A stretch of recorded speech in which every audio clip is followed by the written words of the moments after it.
আসসালামু আলাইকুম, কেমন আছেন সবাই? আজকে আপনাদের সামনে আলোচনা করব ওয়েটারের কাজের 5টি গুরুত্বপূর্ণ বেসিক বিষয় নিয়ে, যেগুলো একজন ভালো এবং স্মার্ট ওয়েটারের জানা থাকা দরকার। তো চলুন দেরি না করে শুরু করা যাক মূল বিষয়।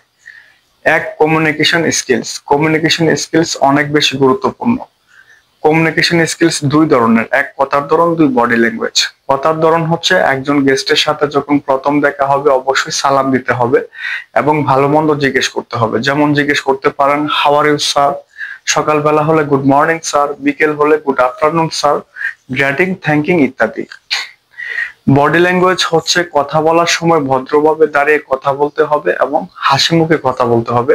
আই কন্টাক্ট অর্থাৎ face to face, eye to I.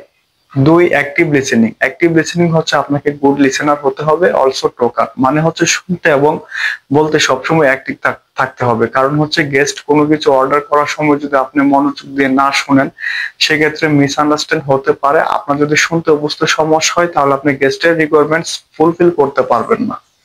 অনেক সময় নর্মালি কোনো কিছু বললে কাগজ কলমে লেখার প্রয়োজন হয় না।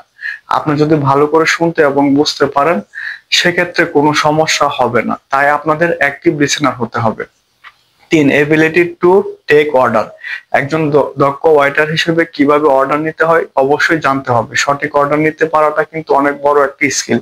তাই আপনি যেখানে কাজ করবেন সেখানে ফুড সম্পর্কে এবং মেনু সম্পর্কে জানতে হবে, পাশাপাশি সাজেস্টিভ সেলিং সম্পর্কে জানা থাকতে হবে। অনেক সময় নতুন আইটেম যুক্ত হয়, সেক্ষেত্রে অবশ্যই নতুন আইটেম সম্পর্কে গেস্টকে এক্সপ্লেন করতে হবে।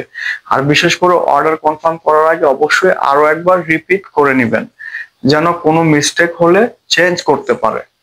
চার, ফুড সার্ভিং।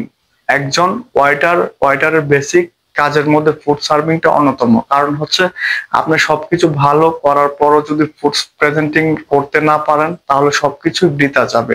তাই আমাদের জানতে হবে ফুড সার্ভিং করা। আর আপনার আসার পর অবশ্যই আপনার প্র্যাকটিক্যালি দেখানো হবে এবং কিভাবে ফুড সার্ভিং করা লাগে সবকিছু আপনাদেরকে বোঝানো হবে। So don't worry friends.